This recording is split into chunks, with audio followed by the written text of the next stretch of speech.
Right. At the moment in this planet, we have 8 billion people. This is far too many people. We have to have better birth control. And in my country, we do a lot of vasectomies. In Pakistan, you do almost none. And why is this? I think the answer is because all Pakistani men are wimps. And what they need to do is to be braver, put themselves forwards and to say, I will have a vasectomy. It's local anesthetic, it's a very easy procedure, complications are very minor. If you send your wife to have the tubes ligated, then that is a bigger procedure. And you can't continue with tablets and hormonal manipulations beyond a certain amount of time. We all have to go through this. In this day and age, it's difficult to afford a huge family. We need better family control because the planet cannot take it, ladies and gentlemen. So start getting used to vasectomy and take it on board. Now, can I talk about infertility? Because we're interested in male factor infertility.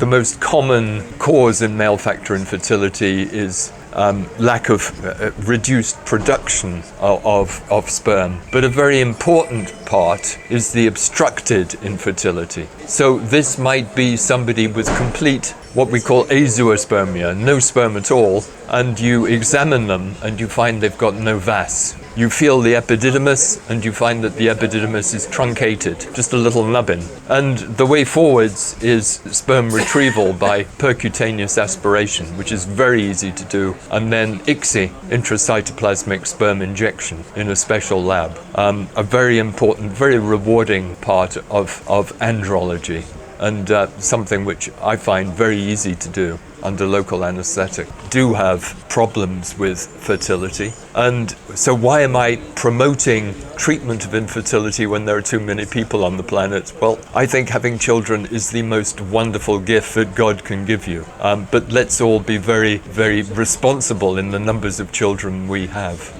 Thank you.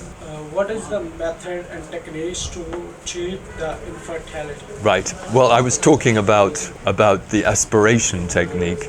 So with obstructed azoospermia, the main technique is to aspirate sperm directly from the epididymis, which you can do under local anesthetic, and then that is stored and frozen and is then injected into an egg in a special infertility lab with a process called ICSI, intracytoplasmic sperm injection. Is the older age affect on infertility?